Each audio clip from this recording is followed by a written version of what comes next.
análisis. DTV es federalismo, pluralidad de voces, libertad de expresión. DTV es todo lo que un país en democracia tiene que ser. DTV es tu voz en el Congreso. Este 2023 seguí eligiéndonos. DTV, el periodismo en el Congreso.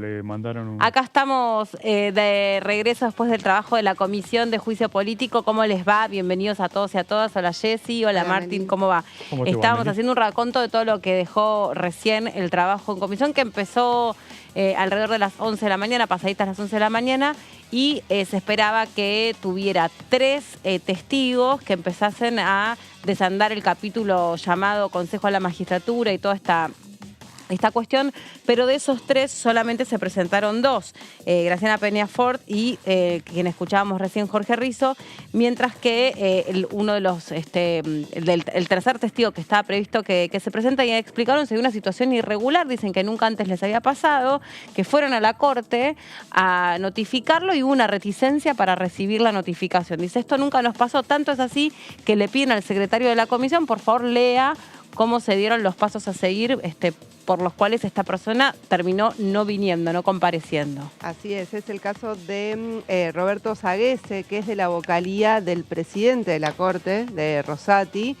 a quien habían citado en el día de hoy secretario letrado, porque justamente su función tuvo que ver con lo que fue el fallo que, bueno, volvió atrás con la conformación del Consejo de la Magistratura, retomando una vieja ley que había sido derogada y, bueno, no le quisieron recibir en la Corte la citación. Que eso es lo que estamos un poco tratando entre los 3 de reunir información para poder poner en contexto, y ahora vamos a hablar con los protagonistas dentro de la comisión porque está nuestro móvil ahí. Este es casi el último capítulo del que va a ocuparse el último. Yo digo capítulo, pero en realidad, bueno, son expedientes, lo denomino así, solo para que se entienda, para reunir causales, para ver si hubo o no hubo mal desempeño de los jueces de la Corte Suprema o de alguno de ellos. Este en particular tiene que ver con una idea de tocar la composición del Consejo de la Magistratura y sobre todo quién preside el Consejo de la Magistratura, que se ve afectado por este fallo, el que lleva el nombre de este señor que recién escuchábamos, que es Jorge Rizo, que se presenta como periodista y como abogado y es el que presenta este recurso de amparo para frenar esa ampliación del Consejo de la Magistratura. Pero me llama Sofi desde el móvil, ahora seguimos charlando entre nosotros, muchachos. Sofi, ¿cómo estás? Buen día. Hola Meli, ¿cómo estás? Buen día para vos y también a las compañeras y los compañeros que están trabajando desde el piso. Acaba de finalizar en minutos nada más esta nueva comisión de juicio político que comenzó a las 11:30 de la mañana aproximadamente. Y para hablar sobre esta nueva reunión estamos con el diputado Eduardo Valdés. Muchísimas gracias por su tiempo, diputado. Bueno, ¿qué balance hace luego del testimonio de estos 2 invitados? Bueno, buenas tardes. Hoy empezamos una de las acusaciones que hicimos al comienzo del juicio político, que es el asalto al Consejo de la Magistratura, ¿no? El asalto que hacen autovotándose Rosati para hacerse del Consejo de la Magistratura. Y hemos escuchado a la directora de Asuntos Jurídicos del Senado, a la doctora Graciana Peñafort, donde ella contó los pormenores que tuvo, cómo coincidían los diálogos entre Robles y D'Alessandro, donde Robles le decía la estrategia que tenía que seguir el bloque de la oposición para que quede legitimada la designación de juez, el senador juez, que integraba un bloque de 8 senadores nada más, mientras que los demás eran de 22, el otro de 18, ¿no? Y fue exactamente tal cual como el secretario leyó el diálogo entre Robles y D'Alessandro lo que nos confirmó la doctora Peñafort, que sucedió después en el recinto. No fue la oposición a debatir al recinto, se quiso dejar sin quórum la sesión se hizo igual, pero se confirmó que esos diálogos entre Robles y D'Alessandro, donde dice el fallo Robles, ese famoso, digamos, aclaremos en televisión, Robles es el director general de la vocalía de Rosati y D'Alessandro es el ministro de Justicia que tenía Larreta al momento del fallo, ¿no? Y después, bueno, el doctor Rizzo, que ha sido el presidente del Colegio Público de Abogados durante muchísimos años, ¿no? Y donde nos confirmó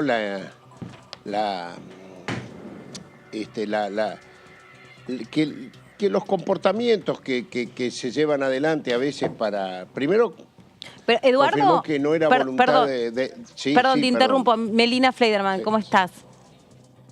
Melina, ¿cómo va? Bien, gracias. Te interrumpo por una cosa que me quedé pensando. El tema de los chats de Robles y de D'Alessandro, el famoso fallo Robles, ¿no tenía que ver con la coparticipación? Bueno, no, había dos. Ah, ok. Había dos. Uno que hablaban sobre la coparticipación y otro era que le indicaba Robles cómo tenía que ser, que él le avise que D'Alessandro, ¿no?, el ministro de Justicia de Larreta, que le avise al bloque de senadores donde estaba el senador Negri, que era lo que tenía que hacer, era decir, le dice en esos chats que no tienen que ir, le fija como una estrategia para consolidar lo que la Corte había hecho que iba a hacer después, que era optar por la definición de que juez era consejero de la magistratura y no el senador por Río Negro que había sido elegido por Doñate, el senador Doñate, porque era esa la opción, ¿no?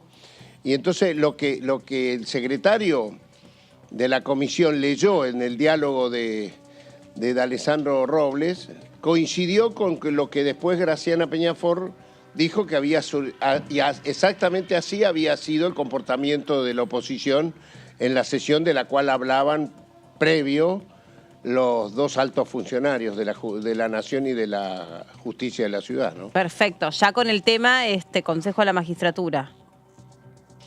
Era para ver quién representaba al Consejo de parte del Senado de la Nación al Consejo de la Magistratura. Perfecto. Si era el senador Doñate o era el senador juez. Perfecto. Chicos. Estaba claro que hay un prejuzgamiento. Robles habla en nombre de los ministros de la Corte que optaron para decir es juez el candidato que vale de la elección del Senado. ¿Me entienden? Eso es lo importante que aclaró hoy bien Graciana. La doctora Peñafort. Sí. ¿Qué tal? Buenas tardes, diputado. Jessica Calcaño te saluda. Quería preguntarle en el caso del testimonio del doctor Rizzo, que fue el último que escuchamos, ¿cuáles son las conclusiones centrales? Sí. Porque, bueno, hay un fallo que lleva su nombre, pero que es más viejo, que es del 2013. Estábamos acá conversando antes para que nos pueda explicar también cuáles son las conclusiones centrales o lo que sacan desde la bancada oficialista como pruebas para toda esta investigación. Bueno, no, es que si usted me dice la que saco yo, no sé la que sacarán mis compañeros, yo me hago cargo por mí mismo, ¿no? A mí él es un actor principal desde el Colegio Público de Abogados, de las Cortes Supremas de Justicia del año 2006 a la fecha. Y él lo que contó es que siempre la tendencia de la Corte Suprema de Justicia, hasta la última composición, era no participar del Consejo de la Magistratura. Estamos hablando que él empieza a ser un actor fundamental cuando es presidente del Colegio Público de Abogados, creo en el año 2006. Valoró mucho esa corte, para él dijo que era la mejor corte que él había visto, la corte que integran Zaffaroni, Elena Hayton,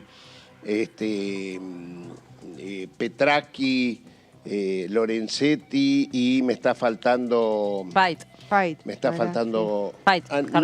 Fight ¿No? y me está faltando la otra mujer, sí. Argibay, Carmen Argibay. Me está faltando Carmen Argibay, a quien valoró como una de las grandes juristas que él había conocido y dijo, quizás esa mujer tenía calle, tenía tenía vida civil, que para él es fundamental que los juristas tengan vida civil, y de esa corte, pasando a la que viene después, inclusive, siempre la tendencia era porque venían con que la corte de Zaffaroni, de Nazareno, perdón, que la corte de Nazareno había tomado el Consejo de la Magistratura y bueno, fue motivo después de destitución, ¿no? Y entonces que la tendencia tanto de esa corte como la que vino después era no participar del Consejo de la Magistratura, o sea que la corte no presida el Consejo de la Magistratura.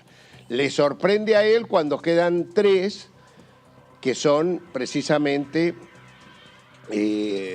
Rosenkrantz, Rosati y Maqueda, que deciden votar ese día la anulación de la ley que se había sancionado en el Congreso, que era la que regía en el Consejo de la Magistratura, que había regido del año 2006 hasta el 2021, y la derogan, y resulta que ponen en funcionamiento una ley muerta que había derogado el Congreso, que es la del actual Consejo de la Magistratura, que permite que de 13 miembros. El presidente de la Corte sea presidente del Consejo de la Magistratura. Claro.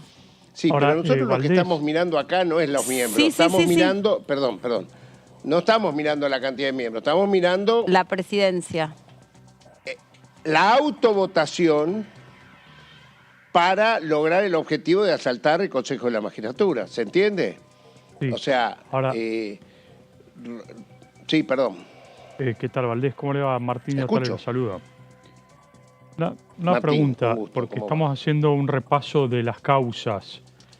A ver si usted nos ayuda. ¿Qué otras causas, además de obra social, de la Corte, coparticipación y esta causa que tiene que ver con Consejo de la Magistratura, quedarían pendientes o por agregar? No. A ver. No. Como causales de A ver, juicio claro, político. como causales, El tema exactamente. de las elecciones, ¿o no?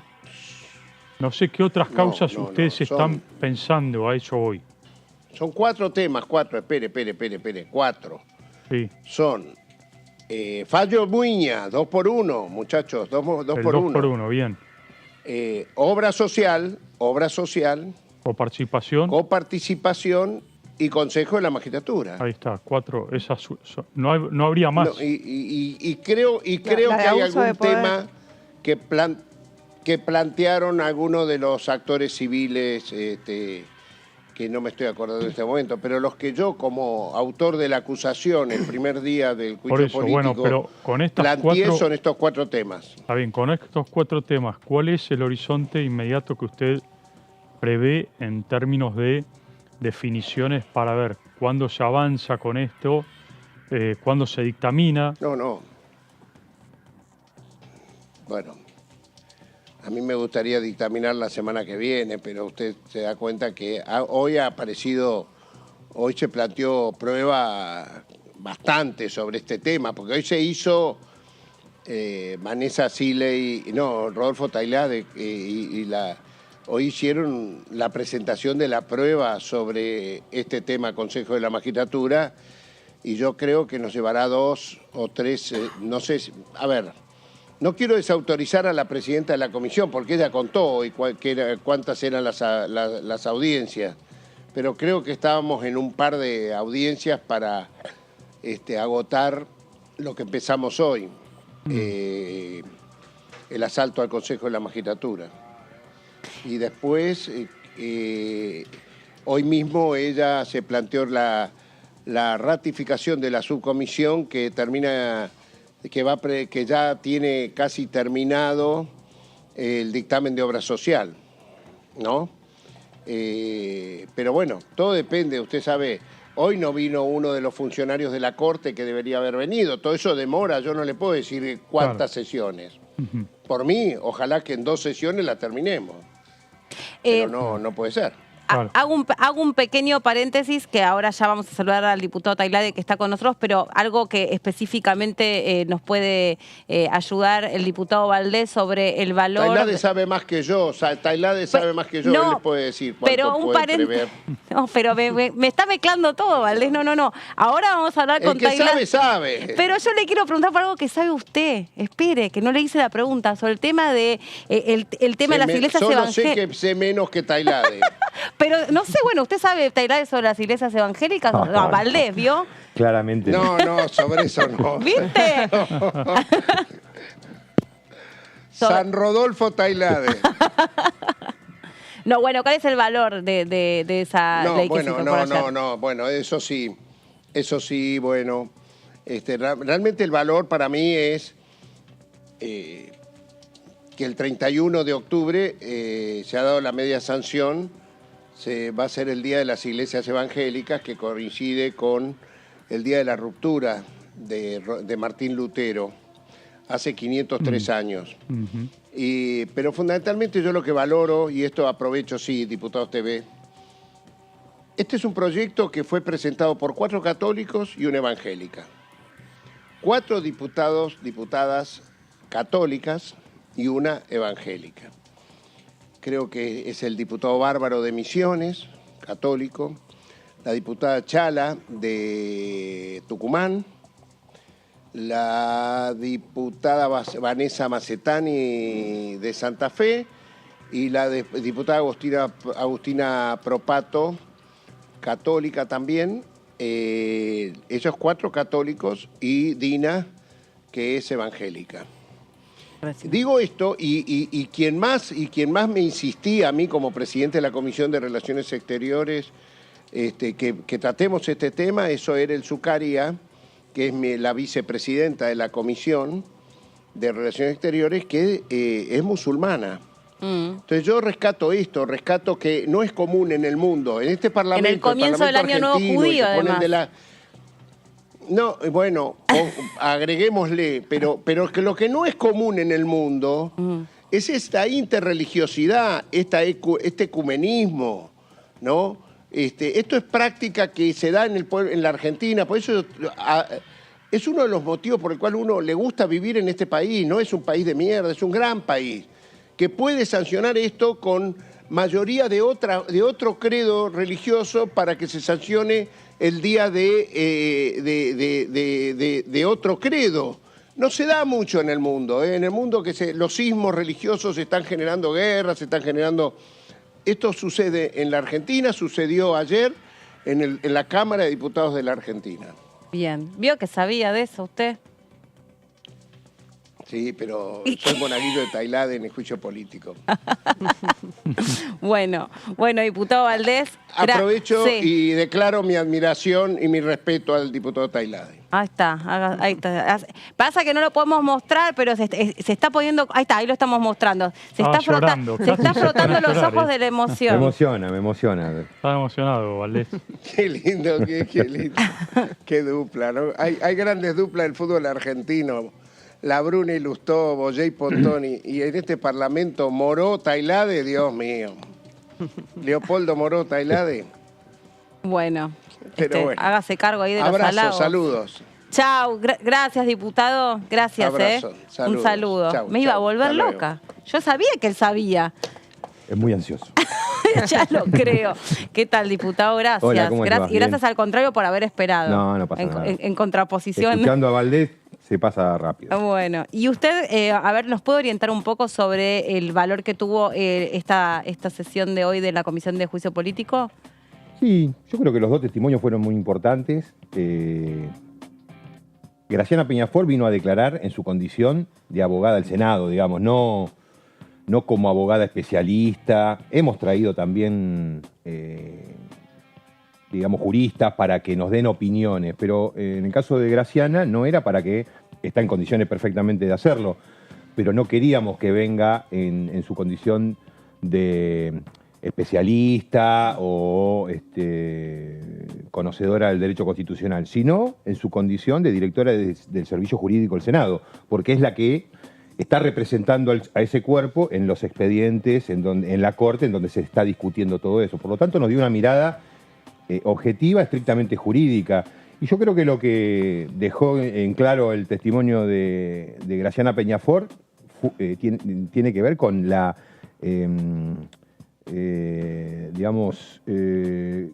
que la Corte deliberadamente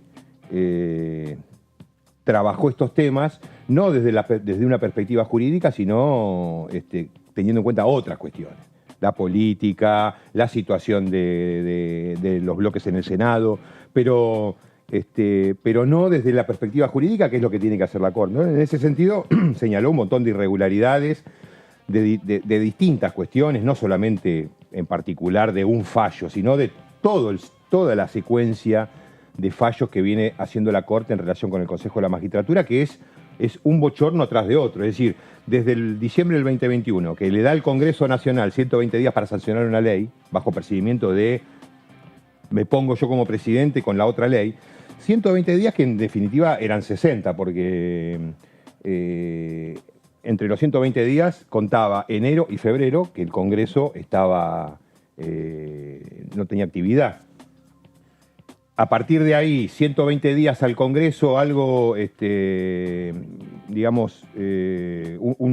deadline, y resulta que hace 2 años que no resuelven. Primero estuvieron 16 años en el Poder Judicial para resolver esta causa. Y después, ya cuando la resuelve, después del fallo de diciembre de 2001, empiezan a haber distintos planteos del Senado y están sin resolver. Es decir, a nosotros nos dicen 120 días y ellos llevan 2 años sin resolver recusaciones, nulidades administrativas. La verdad que es demasiado evidente, digamos, la falta de objetividad, falta de imparcialidad de la Corte. Cuando usted dice de la Corte, ¿usted cree que todos tienen el mismo grado de responsabilidad, todos los integrantes? Yo creo que a ver, recién repasaban los 4 hechos, los 4 ejes más importantes del juicio, ¿no? En esos 4, hay más, después en todo caso por ahí lo podemos, pero los 4 que sí hemos trabajado hasta ahora dan cuenta de la responsabilidad de los 4 ministros, de los actuales 4. Seguramente en algún caso hay responsabilidad mayor de uno, en otros, por ejemplo, el fallo de Consejo de la Magistratura, la firma de Lorenzetti no es la misma que los otros 3, digamos, ¿no? Entonces, puede haber en ese sentido alguna diferencia, variantes en términos de responsabilidad. Pero los 4 ministros, desde mi punto de vista, tienen que ser juzgados. Una cortita antes de darle paso a ustedes, perdón chicos. El hecho de... Yo perdón que por ahí no soy tan técnica en la pregunta. Adelante. El hecho de reunir estos 4 expedientes y ponerlos y presentarlos todos juntos en la investigación, ¿les permite a ustedes concluir que acá esta Corte respondía de manera casi como un modus operandi sistemático a intereses políticos más que a intereses relacionados a la interpretación de la ley? Sí. Hay una evaluación, digamos, si se quiere, general respecto de eso, efectivamente. De todos modos, cada uno de esos hechos va a ser motivo de un dictamen para cada uno de los jueces. Es decir, para cada juez va a haber un dictamen y en ese dictamen van a estar separados los cargos que se le van a atribuir. Y en general, en esos, si llegamos a avanzar con los dictámenes de acusación, este concepto de que responden a intereses que no son los de la ley, sino a otras, va a estar presente. Pero de todos modos, las irregularidades concretas en cada procedimiento alcanzan para... No hace falta llegar a la especulación de que Héctor Manieto maneja a Horacio Rosati para dar cuenta de que la Corte incurrió en mal desempeño. O sea, con el análisis específico de cada expediente, de cada trámite, alcanza como para emitir un dictamen acusatorio. Por supuesto que hay consideraciones políticas que seguramente van a completar ese enfoque. Y entre esas consideraciones va a estar esto que recién decís, Melina, de que la Corte evidentemente está respondiendo a otros intereses que no son a los que debe responder y por los cuales están ahí. Ahora, pero perdón, diputado, en función de esos expedientes, ¿qué tiempos ustedes están manejando? Porque no podemos dejar de lado que ahora estamos en plena campaña electoral, va a haber un recambio presidencial, llámese el color que sea político, Así pero es. digo, ¿qué tiempos ustedes están pensando en función de todo este contexto, no? Más que pensando nosotros en los tiempos son los parlamentarios. Es decir, en noviembre se termina la conformación de esta comisión. Ya esa es la fecha límite, digamos.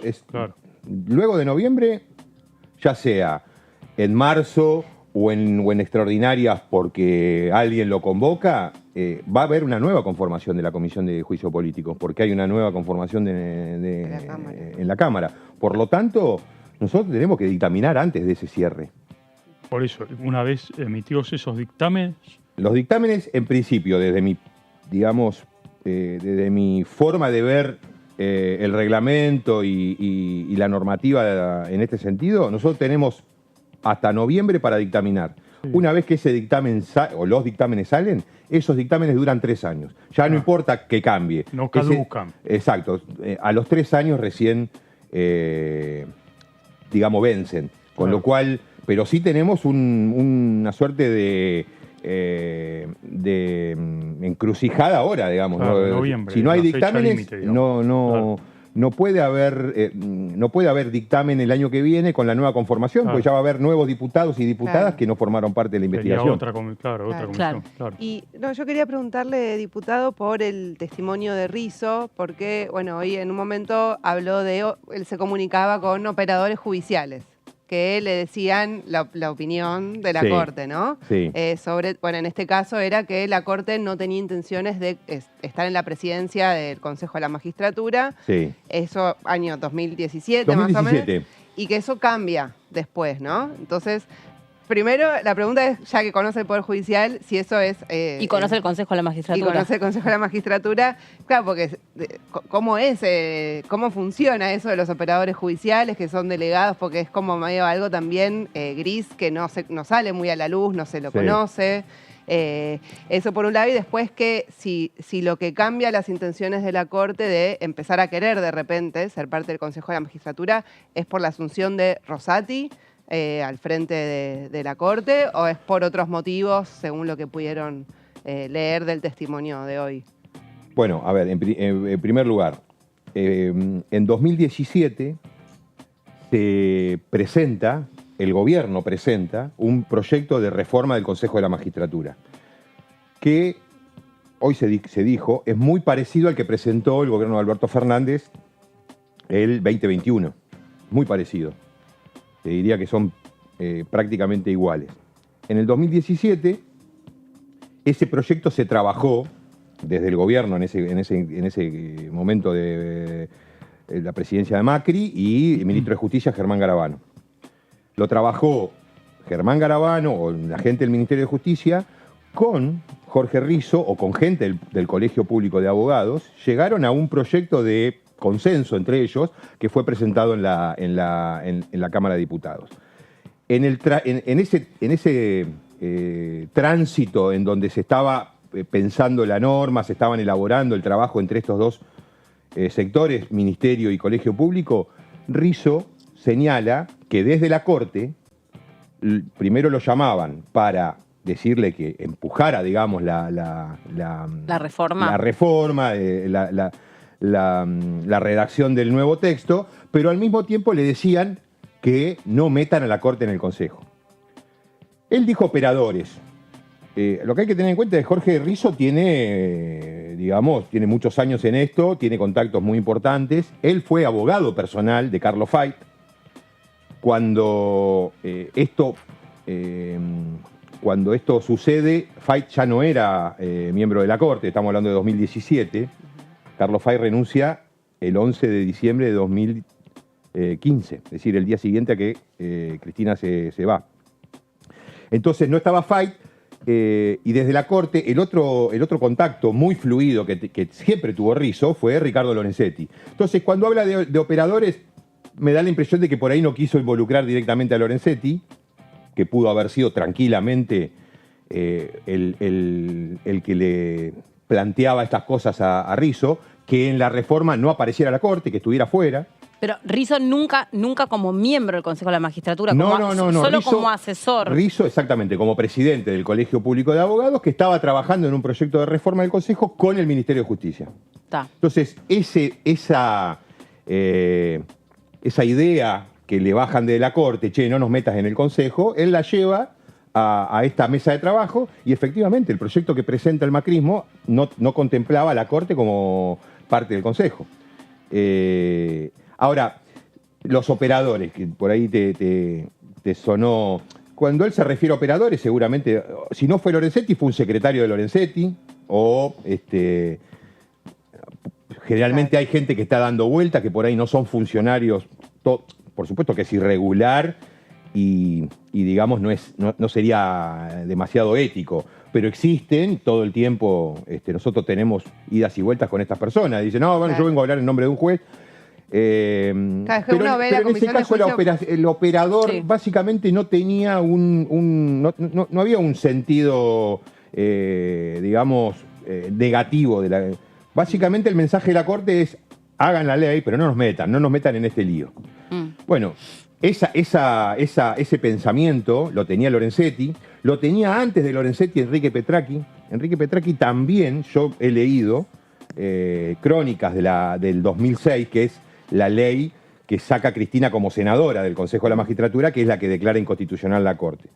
En el 2006 también leí crónicas en donde Petracchi le hacía llegar a Cristina, no sé si de manera directa o a través de algún allegado, la posición de la Corte respecto de la reforma, que estaban de acuerdo. ¿Cuál fue la reforma de Cristina? Bajar a 13 miembros del Consejo de la Magistratura y sacar a la Corte de la presidencia. O sea, ¿eran 19 entonces y bajar a 13 o no? Exacto, sí. Exacto. Entonces... ¿Y ahí quién era el presidente? ¿Era el presidente de la Corte? El presidente de la Corte era Enrique Petracchi. ¿Y el presidente del Consejo de la Magistratura también? ¿Entonces? Sí, exactamente. Okay. En ese momento estaba esa ley. Entonces eso también era cuestionado. Le dice a Cristina, o le manda a decir a Cristina, o la posición de la Corte se trasciende, que tampoco querían saber nada con integrar el Consejo de la Magistratura. Es decir, Petracchi, luego Lorenzetti, que sí fue presidente y que seguro que le interesa ser presidente de la Corte, presidente del Consejo, presidente de la Nación, presidente de la ONU, presidente del Club Atlético Rafaela. Él quiere tener todas las presidencias. Por eso está tan enojado, porque lo han desplazado últimamente. Pero en esos dos antecedentes, Petracchi y 2017, la Corte no quería participar del Consejo de la Magistratura.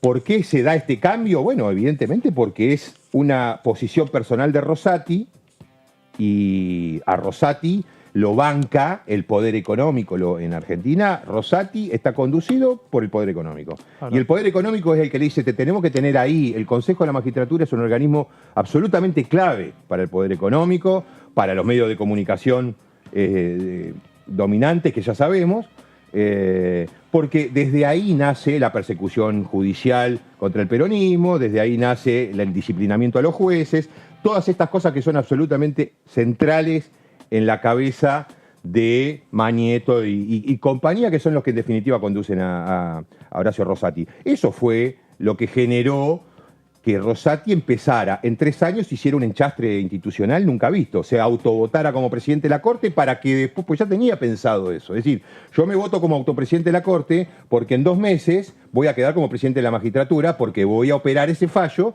tal como salió, declarando inconstitucional y volviéndose a poner él como presidente. Y ahora, ya, digamos, en tu carácter de hombre de ley y con toda la investigación que venís haciendo, ¿todo esto alcanza a quedar demostrado con todos los testimonios que desfilaron en la Comisión de Juicio Político? Bueno, hay ¿O cargos... algunas cosas no alcanzan a ser...? No, yo creo que, a ver, si vos me preguntás, hoy Consejo de la Magistratura... El hecho Consejo, el cargo Consejo de la Magistratura tuvo una sola audiencia, que es la de hoy. Con estos 2 testimonios, por supuesto que no se puede fundar una acusación. Son muy importantes igual, sobre todo el de Graciana me pareció a mí. Pero vamos a abrir, por supuesto, va a haber más testimonios, va a haber más medidas de prueba. Por ejemplo, en el caso Obra Social, nosotros consideramos que sí hicimos una investigación completa, y que duró varias audiencias, sí, creo con un montón de testigos. Largo, de hecho. Claro, fueron más largos. En 2x1 también, yo creo que si bien el caso 2x1 es más difícil de probar porque lo que nuestra hipótesis son negociaciones espurias que no se dieron a la luz a la luz pública. Pero digamos. ahí, ¿qué beneficio, desde el punto de vista de la interpretación ya política, pues este es un juicio político el que se trata de iniciar, qué beneficio puede tener los integrantes de la Corte para beneficiar a los dictadores o a los represores? Mira, que es lo mismo? beneficio, nosotros demostramos en el curso de la investigación 2x1 que la que tuvo un beneficio directo fue Elena Hayton. Que se pudo quedar. Exactamente. Exactamente. Es decir, ella cambió su voto a cambio de que el Estado Nacional, el gobierno, no apelara su prórroga después de los 75 años. También hubo otras cosas. Nombraron a la hija como secretaria letrada de la Corte. Es decir, fue una negociación con Elena Hayton para que ella aportara el voto que faltaba, porque si no, no salía el 2x1. Porque Maqueda no lo firmó y Lorenzetti tampoco. Rosecra y Rosati, ahí tenés ya una pauta de cuál es el sentido de eso. Los dos ministros que puso Macri son los que motorizaron la causa del 2x1. Y seguramente beneficios para ellos no creo. Beneficios políticos. Lo que sí estaban haciendo honor a sus electores. A lo que piensan Macri, sus electores, en el claro. sentido de Macri y Horacio Rosati y Carlos Rosecrat, haciendo honor a esa vinculación o a ese interés político al que responden que venía de ahí. También surgió de la investigación del 2x1 que, entre otras cosas, Elena Hayton tenía que votar, es decir, la mantenían después de los 75 años, le daban el cargo a la hija como secretaria, letrada de la Corte, y además tenía que votar la presidencia de Rosecra, que vota, justamente lo vota a favor. Unos meses después, exactamente. Pero Rosecra y Rosati no aparece un beneficio directo como Hayton. Pero claramente... Perdón, porque les estoy dando la espalda y por ahí quieren preguntar Sí, perdón, porque estaba... A mí me interesaba, cambiando un poco el eje, pero hablando de Rosati también, en estos días se conoció una definición de Rosati que me parece que cambia también un poco, o por lo menos genera un debate en el panorama político que tiene que ver con el tema de dolarización, porque Rosati dijo que es inconstitucional, planteó de que la posibilidad de que se cambie el peso por el dólar, como lo plantea Milei, no sería acorde al parámetro constitucional. ¿Usted por qué cree que lo dijo Rosati y si coincide con esta apreciación de Rosati? A ver, en principio sí coincido. La eliminación de la moneda nacional no sería constitucional. Ahora, no puede decirlo Horacio Rosati. Yo lo puedo decir, porque yo soy diputado nacional, soy peronista y tengo posición tomada en todos los temas. Horacio Rosati no puede decir lo que dijo, porque en un momento va a tener que intervenir.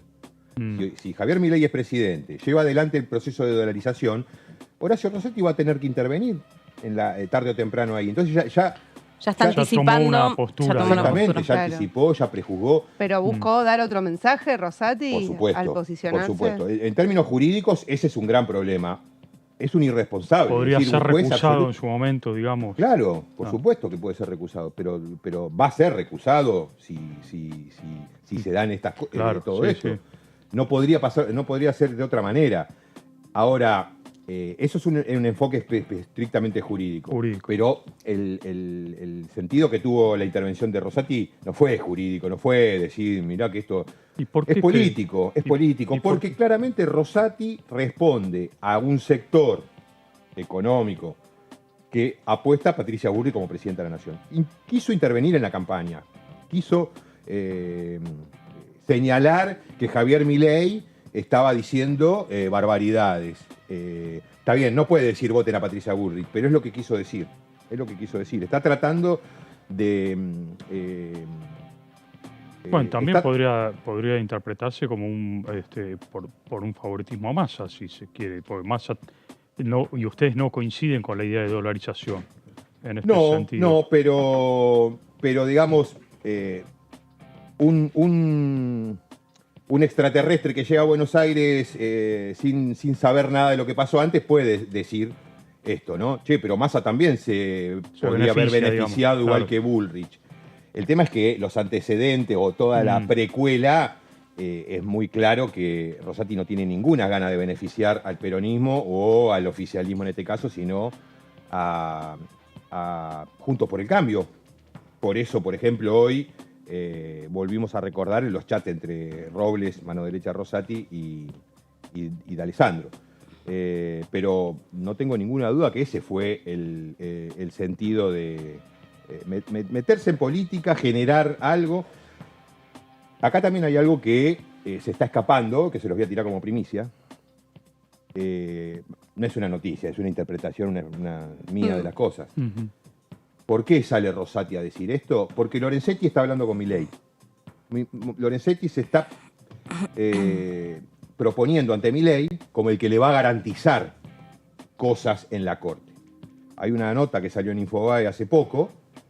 Es un detalle, no tiene firma, es un detalle de los expedientes que todavía están sin resolución en la Corte. Son alrededor de 50 expedientes. Son todos expedientes sensibles para el poder económico. Desde fallos contra ARTs o obras sociales, por ejemplo, si una obra social está obligada a cubrir determinada prestación o tratamiento por discapacidad o por lo que fuera. Tenés de todo, tenés un montón de cosas muy importantes algunas, ¿no? Sobre todo muy importantes, por ahí no para la gente cotidiana, sino específicamente, qué sé yo. Para grupos económicos. Entonces, ¿qué dice la nota? Que esos 50 expedientes, todos están trabados en la vocalía de Rosati y todos tienen los 3 votos de Rosecrat, Rosecrat, Lorenzetti y Maqueda.